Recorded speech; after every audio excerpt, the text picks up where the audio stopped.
Hello viewers, I'm your host Lipakshi with another episode of South Asia Focus. Let's begin the show. All hell broke loose in Pakistan as the former Prime Minister Imran Khan was picked by Pakistan paramilitary rangers from Islamabad High Court premises. Arson, vandalism and anarchy followed. The unprecedented scenes, described as black chapter by Pakistan Army, marked a fresh low in Pakistan's political discourse that has been plagued by months of political and economic crisis.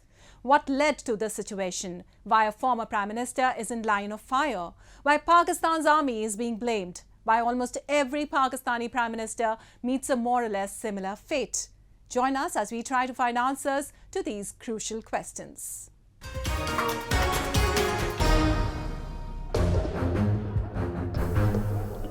In a stunning twist and turn of events over the entire past week, former Pakistani Prime Minister Imran Khan was arrested by Pakistani paramilitary, forcefully escorted out of Islamabad High Court premises and taken to Rawalpindi, the home to GHQ, Pakistani Army headquarters. It is alleged that Imran Khan and his spouse were given land worth millions of dollars by a real estate mogul via charitable trust. Imran Khan has denied any wrongdoing.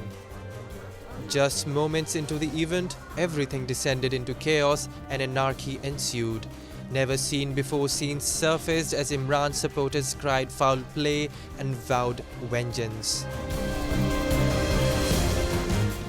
तालिबागी ने जो किया है बहुत बड़ा जुल्म किया है और हमारी रेड लाइन को इन्होंने क्रॉस किया है अगर हमारी रेड लाइन को इन्होंने क्रॉस किया है तो ये ना समझे कि हम खामोश बैठेंगे हम इनका वो हशर करेंगे ये पूरी जिंदगी याद रखेंगे House of an Army Corps commander was attacked. Radio Pakistan building was set ablaze and Imran supporters aggressively sought retribution from Pakistani army for they alleged that Imran's arrest was an army handiwork which was desperately seeking a return to the top chair. In the eyes of his loyal supporters, Imran is beyond criticism and can do no wrong. Opposing voices, however, maintain that Imran was among the top corrupt leaders while in office and deserves to be barred from public life. Prime Minister Shehbaz Sharif, whose alliance had ousted Khan from the Prime Minister's chair through a no-confidence vote, said he was not going to be soft on riots and would tackle the demonstrators with iron hand. आवाम को सड़कों और गाड़ियों में महसूर किया और उनकी ज़िंदगियों को ख़तरे में डाला हत्ता के एम्बुलेंस से मरीज़ों को निकाल कर उनकी गाड़ियों को आग लगा दी निजी व सरकारी गाड़ियों को जलाया गया कानून हाथ में लेने वाले शरपसंदों को आनी हाथों से निपटा जाएगा और आइन और कानून के मुताबिक उनको करार वाक़ई सज़ा मिलेगी While Khan's arrest has led to an unprecedented level of unrest in the country, it is not the first or exclusive instance of a former Prime Minister being arrested in Pakistan. Almost all Prime Ministers in the last few decades have either been found guilty of corruption or have fallen victim to the powerful Pakistan Army, the country's deep state which holds a great sway in almost every political and business sector of the country. From Zulfikar Ali Bhutto and his daughter, Benazir Bhutto to Nawaz Sharif, Yusuf Raza Gilani, Raja Parvez Ashraf, Shahid Khaqan Abbasi were all imprisoned on one or the other charge. There are many who believe that Pakistan Army, whose intervention in the country's political affairs is no secret and which has previously staged several military coups, is conspiring one more. The claim cannot be ruled out, for Pakistan observers believe that the atmosphere is conducive for Pakistan Army to take over and justify. The army has ruled Pakistan directly for nearly 33 years in little over 75-year history of the country. It is also accused of undermining democratic institutions and manipulating political process to consolidate its own power in majority of the rest of the history. Imran's arrest and subsequent outbreak of the unrest coincides with the massive economic crisis the people of the country have been grappling with for the past several months. The country is yet to recover from the trail of destruction left by floods last year. Inflation is all-time high, forex reserves have depleted, and the number of countries that would assist it during a crisis is rapidly decreasing.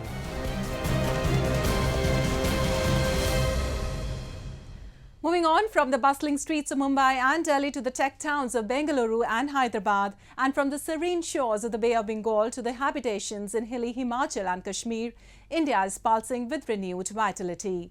A new India under a committed Modi government is racing ahead with an unmatched pace of modernization.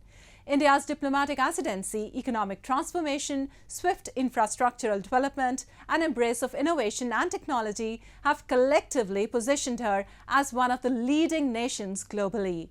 But how has India achieved this remarkable position?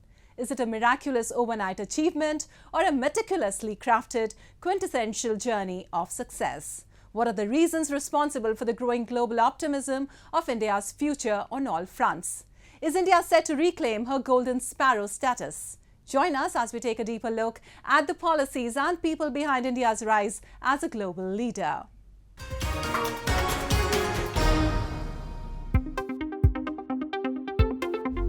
India surpassing China to become the most populous country in the world could be another blessing for the world's fastest growing economy. With a median age of just over 28 years and a working age population of over 900 million, India has the biggest workforce in the world. Even more significant is that this demographic trend will remain more or less the same in the next 15 years, a period that is being anticipated as the most crucial phase for India. India, which is making great strides in all aspects of the economy, is going to benefit immensely from this demographic dividend. India's young, ambitious, and innovative pool of talent is already driving her economic growth faster than any major economy in the world. Experts believe that the addition of an even younger workforce will provide further momentum to its economic growth. India is one of the few countries that has consistently excelled as a top economic performer in the last decade. India grew by an impressive 8.7% last financial year.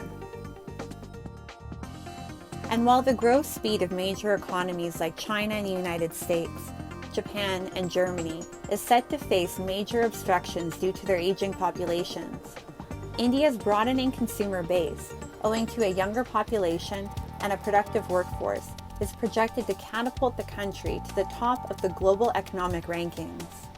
As per nearly all major projections, India will be the third largest economy in under 10 years.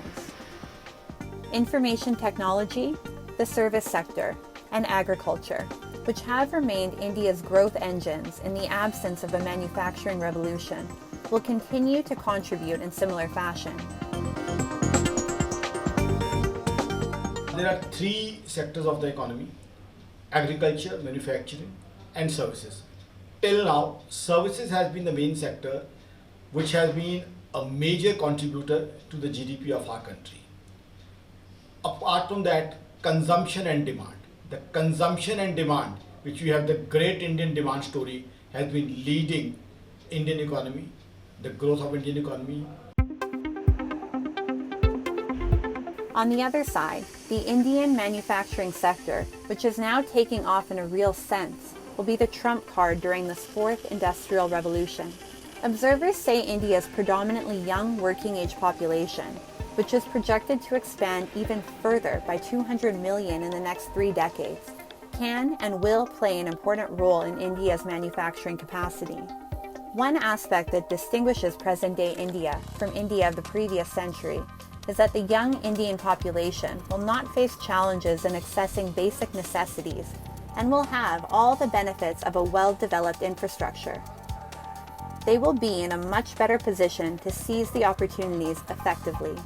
From ensuring swift poverty alleviation to regular tap water supply in even the most remote of areas, from the nearly complete eradication of open defecation to endeavoring to provide clean fuel to people at the lowest rung of the ladder, the government of India has fulfilled the fundamental necessities to ensure her people a competitive position in the pursuit of becoming the best in the world. Many people still below poverty line, so we have to provide them all the services, because what we are targeting is inclusive growth. The growth must reach till the last person. According to a jointly compiled report by the United Nations and Oxford University in 2022, which referred to Indian achievements toward poverty alleviation as historic change, as many as 415 million people emerged from multidimensional poverty in a 15-year period beginning in 2005 to 2006. A subsidy on LPG cylinders in rural areas has not just enhanced the quality of life of India's poorest citizens, but is also contributing to the country's sustainability goals and her net zero targets. 110 million rural households in India were receiving tap water by January of 2023, a significant rise since the government launched Mission Jal Jeevan in 2019 to provide all Indians with tap water. With fundamental aspects addressed, India has now been able to redistribute her attention. India is now investing in human capital and skill development. Today, India is in a position to harness the potential of her massive population. As per economic observers, a skilled, dynamic workforce can further accelerate the Indian growth velocity and help her achieve the target of a 40 trillion USD economy by 2047. Pioneering efforts in renewable energy usage, advancements in space exploration, and India's efforts in infrastructure and other sectors have already established the country as a formidable force to be reckoned with. Appreciation of her business-friendly decisions and policies has manifested itself in the form of rising foreign direct investments. Her pro-people policies have garnered praise and respect of countries the world over. And when it comes to exerting additional effort, the Indian spirit knows no bounds. India is well positioned to take a giant leap forward, and there is widespread confidence that this leap will indeed occur sooner than later. Moving on, as the island nation Sri Lanka makes all-out efforts to emerge from a protracted spell of economic crisis, the country is now taking crucial steps to ensure a sustainable and futuristic socio-economic model. The country's local transportation system is set to receive a fresh lease of green life, with Colombo taking the call of electrifying close to 500,000 tuk-tuks. The government says that it is committed to ensuring its people a healthy and prosperous life, and efforts at climate front are as important as any other.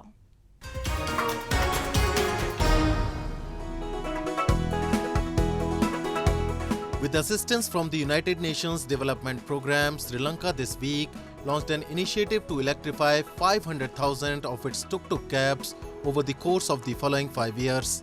Transport Minister Bandula Gunawardene and UNDP representatives presented the project in Vera Hera, a town outside of Colombo, after watching a demonstration of an electric conversion of a petrol-powered tuk-tuk. Globally, the energy shortage, increasing cost of energy, climate emergencies, and global warming all point to the need to accelerate efforts towards decarbonization of a society and economy. Here in Sri Lanka, the ongoing economic crisis, characterized by the limited access to affordable energy, reinforces the need to invest in renewable energy options and also to phase out fossil fuel. A switch to greener and cleaner vehicles would reduce Sri Lanka's dependence on fuel imports, which the island nation struggled for months to pay for when its reserves fell to record lows in April last year. The country is home to more than 1 million tuk-tuks that run on gasoline.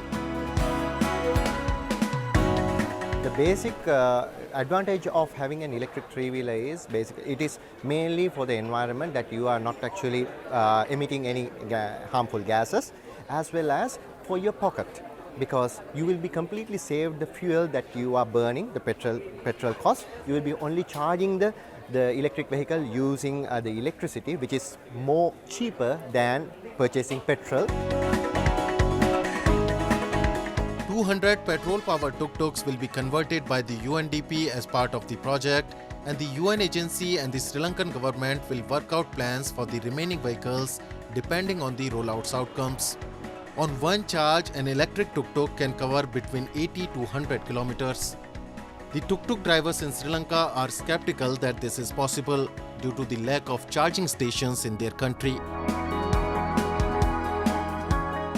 අපිට දැන් petrol ඕනම දැනකින් ගහ ගන්න පුළුවන් නේ. ඕනම set එකකින් ගහ ගන්න පුළුවන්. දැන් මේකේ 6 කිලෝමීටර් 100යි 80යි දුවන්න පුළුවන් කියන්නේ. ඒතර අපි අවුට් ස්ටේෂන් එකක් ගියොත් එහෙම කොහමද? අවුට් ස්ටේෂන් එකක් ගියොත් කිලෝමීටර් 150ක හයරයක් ගියොත් එහෙම මග නතර වෙලා ඉන්න තමයි වෙන්නේ. කොහෙන් හරි පැය පහක් නතර වෙලා බැටරිය charge කරගෙන තමයි යන්න වෙන්නේ. අද ගෙදර යන්න නම් වෙන්නේ හෙට තමයි ගෙදර එන්න වෙන්නේ. ඒකින්ද ඒව අසාර්ථක වැඩ. Sri Lankan economy has been deeply hit in last few years. It has been able to make a little comeback with the help of the financial assistance and bailouts it received from its allies and the global financing body, the International Monetary Fund. Experts say among the host of measures the government needs to take in order to emerge from the crisis, efforts at the front of sustainable energy are going to be equally critical. Time now for Asia This Week, the stories from across the continent.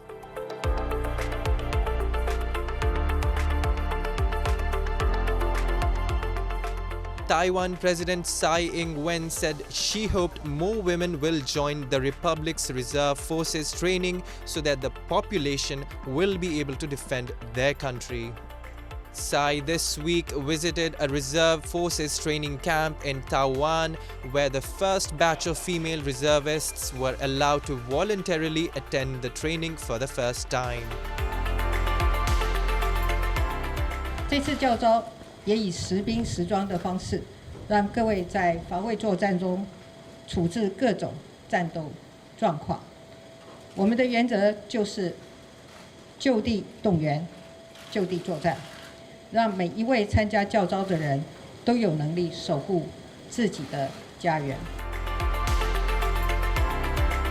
Taiwan's government is currently reforming its reserve forces training to increase its length and adapt exercises to reflect potential war scenarios more realistically. This push comes amid a heightened sense of threat in Taiwan, which has closely watched the Ukraine crisis and been the target of increased military and verbal posturing by China in recent years.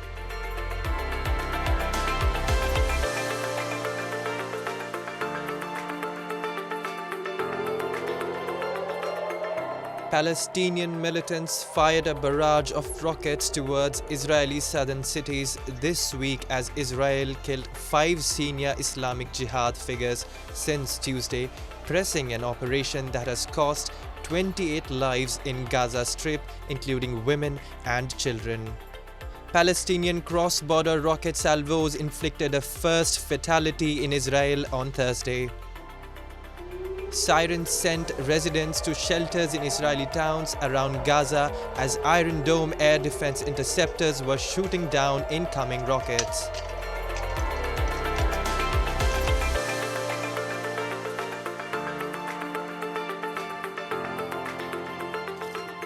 The foreign ministers of Turkey, Syria, Russia and Iran met in Moscow this week in the highest level negotiations so far on rebuilding the ties between Ankara and Damascus after years of animosity during Syria's civil war.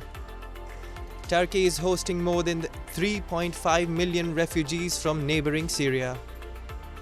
NATO member Turkey has backed political and armed opposition to Syrian President Bashar al-Assad during the 12-year civil war and sent its own troops into the country's north.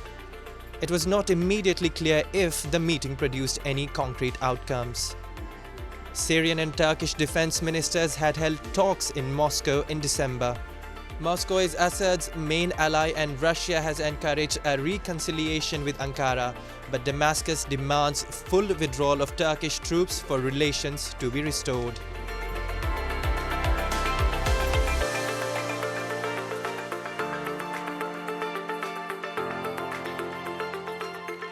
French President Emmanuel Macron welcomed the President of the United Arab Emirates, Sheikh Mohammed bin Zayed Al Nahyan, in Paris this week. Macron and Sheikh Mohammed bin Zayed Al Nahyan's meeting came 7 months ahead of the COP28 climate conference set to be held in Dubai. The UAE COP28 President-designate Sultan Al Jaber said this week that the oil and gas industry should phase out its methane emissions by 2030 and that investment in technology was needed to develop carbon alternatives. The leaders also talked about the upcoming Paris summit for a new global financial pact, which will take place in the French capital.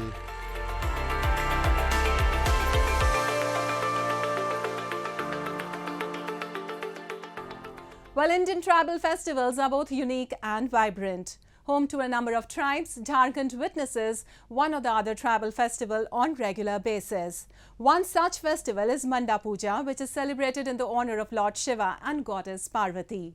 The amalgamation of rituals and strong beliefs on divinity greatly enriches the culture of Jharkhand, and festivals like Manda reflects the devotion of the devotees. In Jharkhand's Ranchi, people celebrated Manda Puja, chanting the name of Shiva, the supreme god of Hinduism. The festival lasted for 11 days, in which devotees observed a strict fast. Women devotees performed Lota Seva, in which they placed a brass vessel filled with water on their heads and prayed for their husband, father or brother. People had arrived at Shiva temple in Ranchi from different parts of Jharkhand to participate in the puja. This festival is celebrated in the honor of Lord Shiva and Goddess Parvati. ये तो असीम आस्था का प्रतीक है। भगवान भोलेनाथ के प्रति हम लोग का असीम जो अगाध प्रेम है और माता सती का जो बलिदान है, उसके उपलक्ष्य में हम लोग भगवान शिव को मनाने का प्रयास करते हैं और अपने लोटन सेवा हो गया, धुआंसी हो गया, फुलखुंदी हो गया, ये विभिन्न कार्यक्रम होते हैं जिसको हम लोग पार करके भगवान शिव को बताते हैं कि हम लोग आपके लिए समर्पित हैं ईश्वर। The men performed Fulkunka ritual, in which they walked barefoot on a bed of coals. This ritual is performed with firm belief that Lord Shiva is there to take care of them and the pure and true devotee will not get hurt. The rituals of the Manda festival include extremely difficult tests that the devotees undergo to show their devotion and faith in Lord Shiva. जैसे कि ये बहुत बरसों से होता आ रहा है, ये हम लोग का धरोहर एक तरह का ये मंडा पूजा, जो कि ये बुद्ध पूर्णिमा के दिन ही होता है और जो यहाँ जो भक्तगण जो घुसते हैं वो 11 दिन का, 9 दिन का, 7 दिन का, 5 दिन का, 3 दिन का घुसते हैं, कोई 1 दिन का घुसते हैं। ये आस्था बरकरार रहता है। यही आस्था है जो अंगारों को हम लोग फूलखुंदी बोलते हैं। ये अंगारों को हम लोग फूल समझ के इसमें आस्था से हम लोग चलते हैं, जिसमें हम लोग भगवान शिव की महिमा करते हैं और आराधना करते हैं।